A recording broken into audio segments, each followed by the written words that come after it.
Hello. Today I want to talk about the topic of self-sufficiency. And I wanted to share, I guess, what some would consider some small ways in which you can help introduce more self-sufficiency into your life.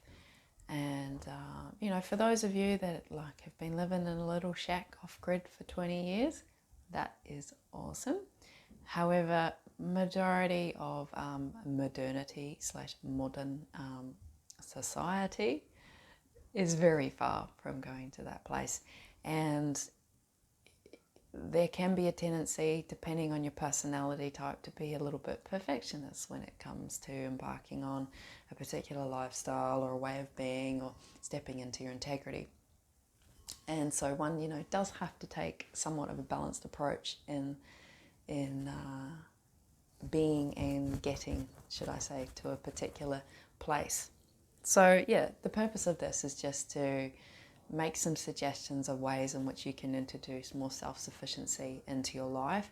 Now, obviously, your ability, your privilege to be able to do these things is going to depend upon a lot of your own geographical location, in the sense of your urban environment, or you're in a rural environment, your mobility, obviously your ability to create particular abundance, should I say, and the resources that are available to you, and physical resources, but also relationship resources.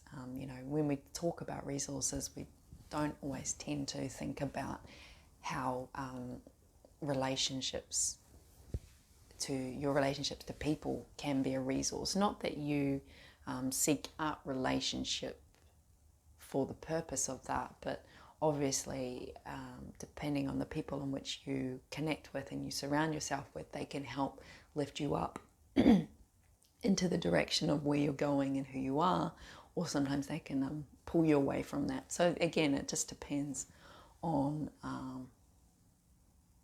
your environment, in that sense of also the people that you surround yourself with. So first one I want to talk about is learning how to cook more of your foods from scratch. And when I talk about that, I'm meaning you're doing a lot more of the processing of the food yourself, instead of outsourcing that to another company, another entity to do that for you. So when you're learning about how to actually make a lot of maybe some of your favorite foods from scratch, you may find that can give you more freedom in your ability to have that food. So say for some reason they all of a sudden stop making, pasta, but you know how to make your own pasta. Maybe you know how to make it all the way back to the wheat that it comes from. You know how to ground it and refine it and make it into something that you really love. That's just one example, right? And a lot of these examples probably are going to be related to food, because it is an activity in which a lot of us conduct ourselves within on a daily basis. And depending on your lifestyle, you may be engaging yourself with food 2, 3, 4, 5 times a day, whatever it is, how many of the times you like to eat. So another one is learning how to preserve. So that is really handy if you're growing a lot of your own food, which we'll talk more about that soon. Because sometimes you will find, obviously, that you'll have an abundance of something, but it may not be something that can be grown all throughout the year, which the place that you reside in, right? So if you learn how to preserve that food so that you can eat it throughout the year, but maybe it might not be necessarily fresh from the garden. So, if it's something like tomatoes, you might learn how to make chutneys and sauces from them, right? If it's something like onion, you might learn how to pickle the onion, So you get the idea where I'm going with this.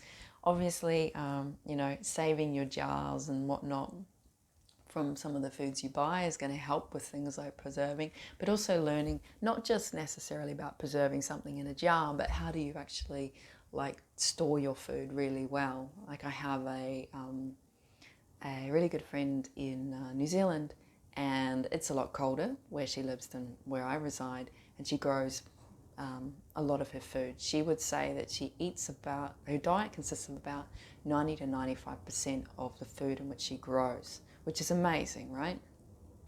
And so something like an apple, she's got a number of beautiful heirloom apple trees. She knows how to preserve those apples in a way that doesn't necessarily require like a refrigerator, but it can preserve the apple for up to like 9 months, and they're still, you know, delicious, and they're not moldy, and they're not eaten by other critters, you know. And she's not spraying her food either to prevent that from happening. So because she lives in a colder climate and she knows where she can store it in the house, and she has a way that she, you know, stacks the apples with newspaper in a box and all of that, she can preserve them for up to 9 months without a refrigerator, which is just one example in ways in which you can learn how to preserve your food and make it last past its growing season. Now, also another one is obviously is to grow your food, right? It's what we were just sort of talking about. So growing your food, it could be anything as small as learning how to grow your own herbs, you know, like a little pot planter in your kitchen, to obviously having a full-sized, you know, self-sufficient permacultural garden in your backyard, right?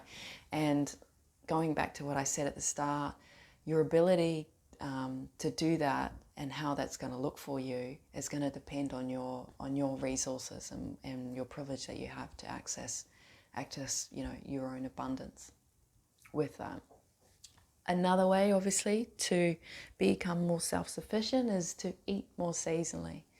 And just like learning to go with the cycles and the flow of the place in which you reside in.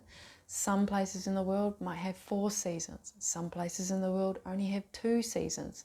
And, you know, with that, that means that there's going to be different foods available to you. You know, so you're obviously eating more local. You know, if you're not growing it, but you're able to get that within a certain kilometre or mile radius from where you reside, you're going to find that you're going to be changing what you're eating. September is going to look different to, I don't know, February, most likely, right, of what you can access. And so just getting used to that, you know, okay, you might not be able to have your avocados all year round, but it's avocado season right now or wherever. Yum, eat it up, you know, and then when it comes back round again, then you may get to experience it again next year. So another way in which you can be more sustainable is composting, right? And that again is a scale. So you could be composting just some of your, I guess you could say, plant matter from your kitchen that you're not consuming, you know, your stalks. Maybe you bought a few too many apples and one of them's gone really bad. You know, so learning how to compost your own food, all the way up to, you know, composting your own excrement, right? And of course, there's probably going to be particular human-created laws that may prevent you from going that far.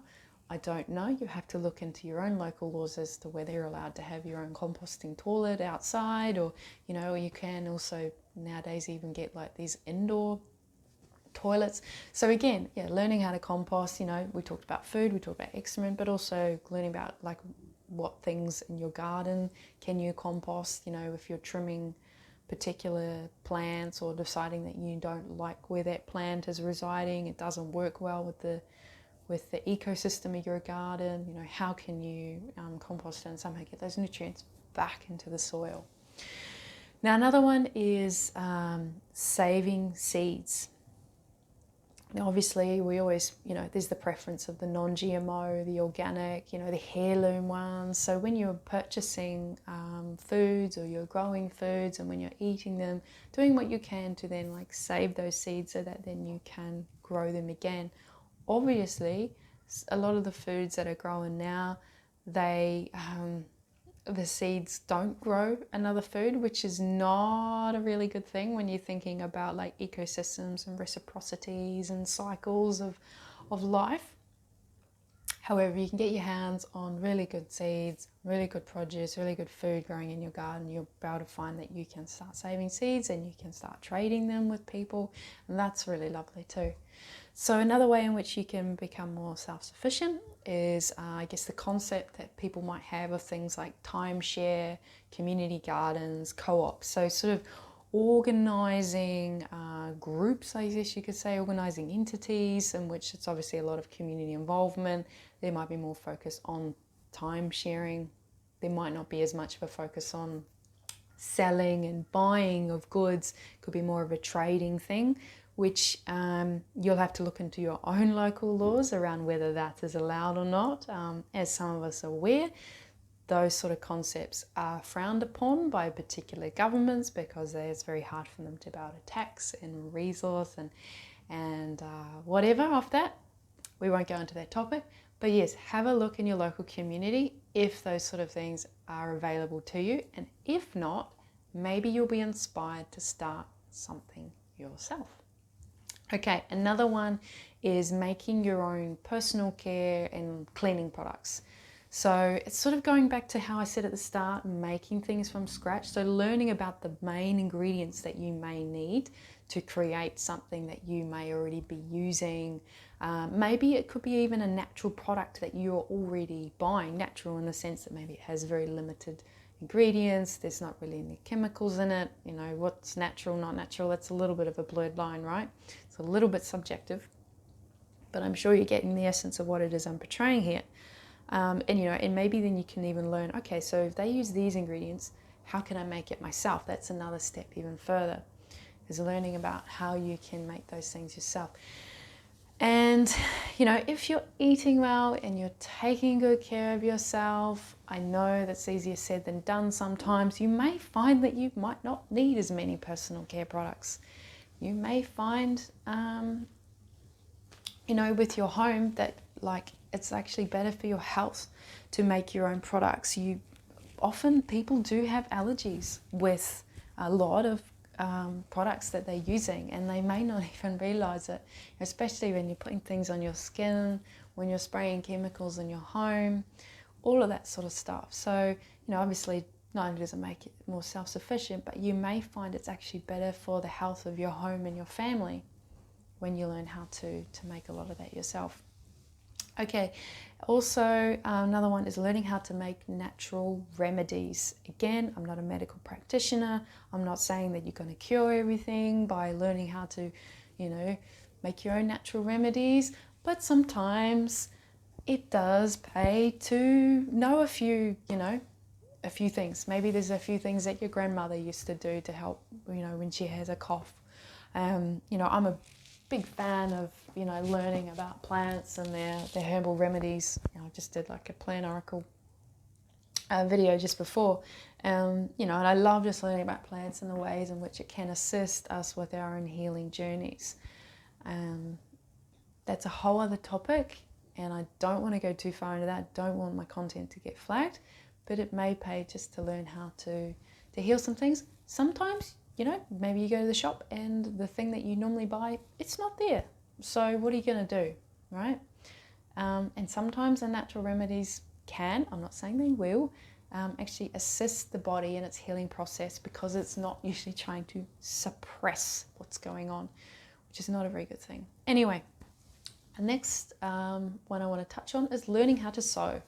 So, you could go to the full spectrum of learning how to make your clothes. Maybe you could go to the extreme of growing all the plants and making the fibers and all of that sort of stuff, or buying material, trading material, making your own clothes, to something as small as just, a button's fallen off my shirt, I need to learn how to sew it. Now some of these things I've known how to do since I was a little girl, and so it does take a little bit for me to sometimes remember that these are things that not everybody in modern and modernity society have done or do. And so if you've never learned, you don't know how to sew a button, learn how to sew a button. Start from there and see how you go. If it's a piece of clothing that maybe you don't go out and about in very often, but it's got a little tear in it or something, or maybe it's jeans that you wear when you're working in the garden, you can sew up that hole, you can put a patch on it. Now the next one I want to talk about is learning how to forage for food, and there's a lot that we could go into with that, but it's obviously learning about how identifying plants, obviously, that are safe to eat, and finding public places in which it is legal to forage food, to go and to forage food. And you can find ways to have sort of a reciprocity with that too. Maybe you can find another way in which you can give back to that land from which you're also like taking from. So there's a whole other avenue with that. Now, when I lived in Christchurch in New Zealand, they had some earthquakes early 2010s, and there was a number of properties that then people weren't living on, but they had all these like beautiful fruit trees. And there was a project that was done in which they actually went round to some of these properties which people didn't reside in, and they mapped out where all these trees were. Now, these places people know were no longer living, the homes were unsafe to live in, and yada, yada, yada. And obviously the homeowners must have consented, I assume. They had consented to allowing people to, you know, say, oh yeah, at 73 blah, blah, blah street, I have an apple and a feijoa tree, you know. And so, and you learn about the seasons, right? When is it going to be available? And so that was just, you know, one way in which it encouraged foraging for food and self-sufficiency in that way. Now, another way, which I don't know if many people think of, that you can become more self-sufficient is moving your body, aka exercise. So being mobile as you possibly can with how you move your body, because that can be really important. And I don't know why I would need to explain it, but it probably does need to be explained a little bit. So the more mobile in which you are able to be within your body, the more self-sufficient you can be. Now, again, I understand if you're elderly, if you have a different sort of mobility issues, you know, that sort of thing of moving the body can be a little more harder, or it can be more difficult. But start where you are if it's not something that you already do, and just see how you go with that. You know, it could be just starting with stretches and stretching the body and just moving it in ways that are safe too, obviously. Yeah, the more mobile you are, the more self-sufficient you can be. And the last one I want to touch on is learning how to live with less. And that can make you more self-sufficient because you don't feel like you're so reliant on some sort of external product or external service to be able to make you feel content or happy or fulfilled in what it is that you are doing and being in life. And yeah, I guess I could give an example of that. Let me just grab a drink. What would be an example of that? Okay, well, you know, maybe you've got a vehicle in which you like, you know, always thought you really wanted, and this vehicle cost you, I don't know, $100,000. I don't know anyone that's really got money to spend like that, but yeah, there are people in the world that can get $100,000 vehicles. Anyway, we're going with an example here, right? We're using an extreme example. And, you know, so you could, you know, somehow you've saved up the money, or you've got some kind of finance or some deal in which you can purchase this vehicle. Or you could, you know, purchase a number of other vehicles and say there's another vehicle on the market that you could spend, you know, $15,000 on, and it's a kind of a vehicle that maybe it's a particular make and a model that will go for a lot longer, and there's a lot more parts available should something need fixing, and you know, you get what I mean. So you could choose to go for this $100,000 vehicle that there might not be as many, you know, we're just going to pick, say there's a model in which there's not many of those sort of parts. They're really hard to fix if there's an issue. Most, you know, mechanics, you know, you'd have to go to see a specialist mechanic to be able to get it fixed, and obviously it's going to devalue quite a lot within the first, you know, number of years, versus buying something that might be a little bit older, different make, different model, where, you know, a lot of mechanics might know how to fix it, or if you're mechanically minded, you have the ability to be able to fix it yourself. And so yeah, you might not get that status or whatever it is that you're seeking from having this cheaper $15,000 vehicle, but all the money between that 15,000 and 100,000 is more money that you could use towards other things, and it's also something in which you're going to be able to fix easier, find parts for easier. So I guess that's an example. That's an extreme example, and you can apply that to so many different things. You know, you can take that to the extreme, but you've got to have a really good balance of which, you know, if you're out here in the world and you've got a way in which you're serving, if you're taking the learning to live with less to the absolute extreme, it may actually impact your ability to then be able to provide the services in your service, your purpose to the world. So you've got to find that really good balance. You know, we don't want to go into some kind of over-consumerism or consumerism basically in general, but you also could go to the extreme where you own absolutely nothing and you live under a tree. You know, that's a big polarity difference. And there's nothing wrong with if you want to do that, but if it prevents you from being able to actually show up in the world and provide what it is that you're here to do, you also want to just engage, whether you're going too extreme. You know, there's options, there's scales, there's polarities, and where do you want to go with all of this? So yeah, that's it's about 13 small ways in which you can help introduce self-sufficiency into your life. If you want to add some more than welcome to in the comment section down below. And if you've got any questions, you're more than welcome to contact me through the various social media platforms and email address down below. Thank you.